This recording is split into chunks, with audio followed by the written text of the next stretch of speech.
ये क्या हाल है? मे बी तुम्हारे बोर्ड्स चल रहे होंगे और या तुम्हारे एग्ज़ाम आने वाले होंगे, तो तुम्हें ये फालतू की कंट्रोवर्सी में इंटरेस्ट लेने की कोई ज़रूरत तो नहीं है। ये तो होती रहती है, ये बकलोली होती रहती है भाई। स्पोर्ट्स में तो वो लोग तक हिस्सा ले रहे हैं जो जिन्होंने कभी लेटेंट देखा नहीं होगा, जैसे ध्रुव। और वैसे मैं खुद का बताऊँ तो मैंने भी इतना कोई नहीं देखा है। मैंने बस कुछ 2 एपिसोड्स देखे थे और मेरे को वो ठीक भी लगे थे भाई। लाइक फ़नी थे, हाँ कुछ जोक्स अच्छे थे। मैं इतना डाई हार्ड फैन नहीं हूँ, पर जितना मैंने अभी सुना है कंट्रोवर्सी के यार में कि रणवीर अलाहाबादिया ने एक जो वो स्टेटमेंट दिया था, तो मेरे अकॉर्डिंग हाँ भाई, वो डार्क कॉमेडी नहीं कह सकते उसको, वो पूरा डिस्गस्टिंग था। और यही से सेम जगह अगर वेस्ट में हमारा होता तो मैं भी वहाँ पर टाकूँ थे, पर हमारा कल्चर इतना अभी हमारे कल्चर में इतना नहीं है। तो ये अभी भाई हमारे और वहाँ के कल्चर में डिफरेंस है। आई नो उसने जानबूझ के नहीं मारा होगा, उसने सोचा होगा कि चलो रील्स रील्स बनेगी काफ़ी ज़्यादा, मतलब फेम मिल जाएगा डार्क ह्यूमर के नाम पे। पर हुआ क्या, तो तुम भी जानते हो, जुद गए ग्रुप भाई अच्छे खासे शो की बात लगा दे। पहले कि इससे तुम्हें 2 सीख मिलती हैं। एक तो तुम्हें सोच समझ के बोलना चाहिए, और दूसरी अपने मीडिया वाले चूतियाँ हैं। देखो भाई, इतने सारे क्रिमिनल्स होते हैं, उनके कभी न्यूज़ दिखाते नहीं हैं। जैसे डेली माना भाई उस बंदे से गलती हो गई, उसके मुंह से निकल गई, उसने अपोलॉजी भी कर ली, तो एक एपिसोड हटा देते, चलो शो बैन कर दिया, यहाँ तक भी ठीक है। पर अब जेल में डालो साले को, ये क्या बात है? और भाई कुछ लोग तो ये तक कह रहे हैं कि उसको फांसी चढ़ा दो ऐसे लोगों को। भाई यहाँ इस देश में रेपिस्ट तक को तो फांसी के लिए इतना कोर्ट वगैरह और गया गुजरा सिस्टम है, और वो जोक मारने के लिए फांसी की बात कर रहे हैं ये लोग। और जो लोग भाई नॉर्मल कन्वर्सेशन में माँ बहन की गाली देते हैं, वो तक आ रहे हैं कि भाई ये क्या बोल दिया ये।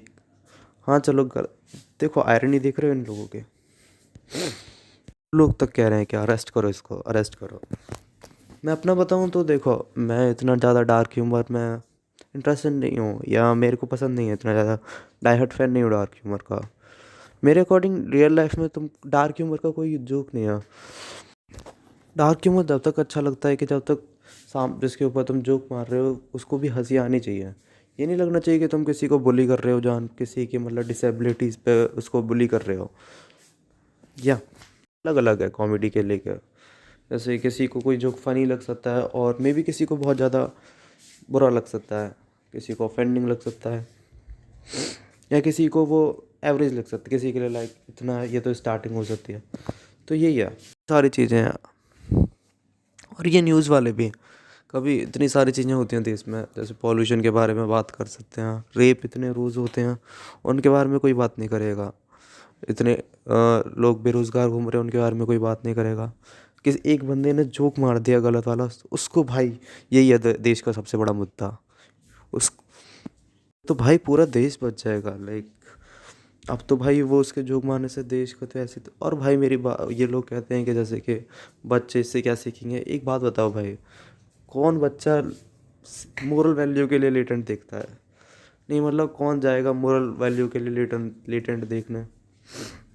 और दूसरी बात, बैन करना है तो भाई इतनी सारी वेब सीरीज़ भी हैं, अश्लील web series, you know what I mean. Porn तो बैन हो नहीं पाया, एक शो ये उस शो को वो,